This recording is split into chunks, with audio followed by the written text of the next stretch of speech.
court is also satisfied that the state has adequate resources to overtly and covertly monitor the movement of the accused persons, including intercept the accused person's communication.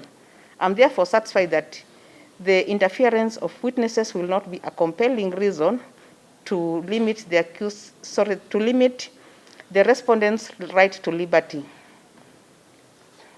The court, as one of the criminal justice agencies, cannot operate in a vacuum without taking into account the impact of crime to national security and the economy. The court also takes judicial notice that alarming utterances like the ones made by the respondent caused a lot of damage, loss of lives during the post-election violence. I'm satisfied that the prosecution has not established that there are compelling reasons to limit the respondent's right to liberty. The affidavit by Kopronyangau does not state that the respondent has the contacts of the witnesses or that the respondent will intimidate witnesses. The affidavit does not state that the respondent has the capacity to interfere with the government's cybercrime lab.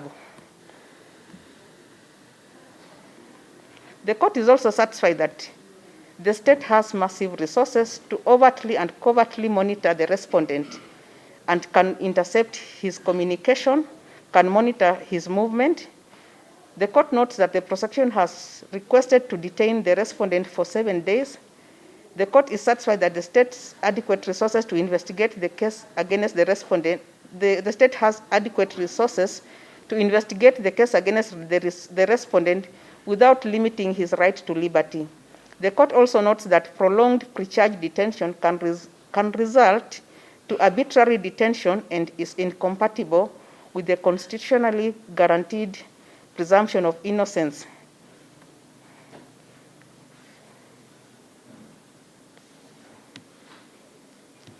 In limiting the right to liberty, the court must interrogate whether the detention is appropriate, reasonable, and necessary.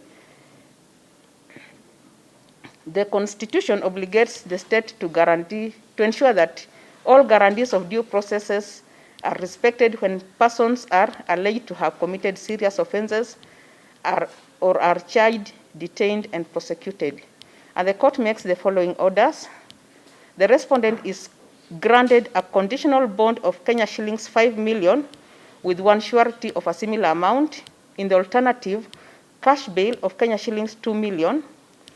The respondent to report at the CID headquarters once a week.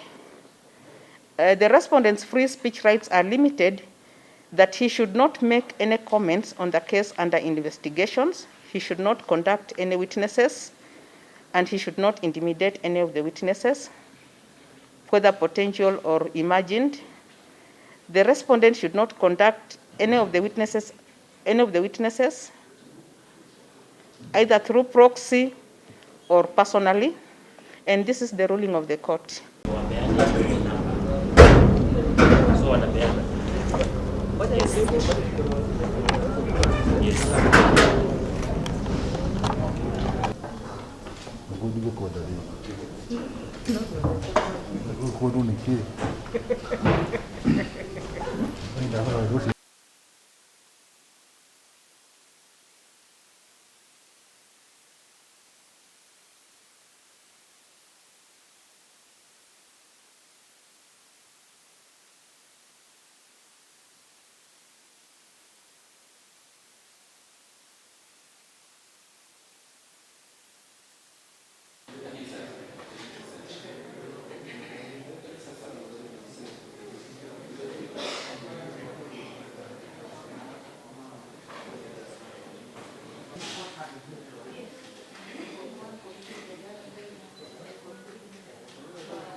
When I look at him, he's in good health.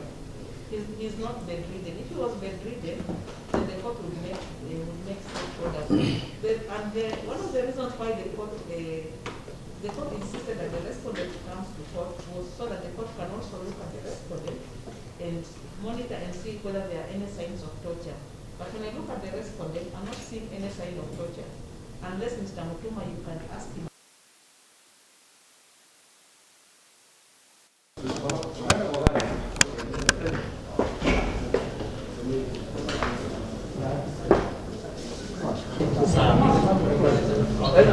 Chakula yako iko wapi? Kali, nataka tutotoa tatu. Rudi nao hao wanaenda pale. Soko. Oh, umechukua ile. Oh, wapi? Linturi kwa wapi leo?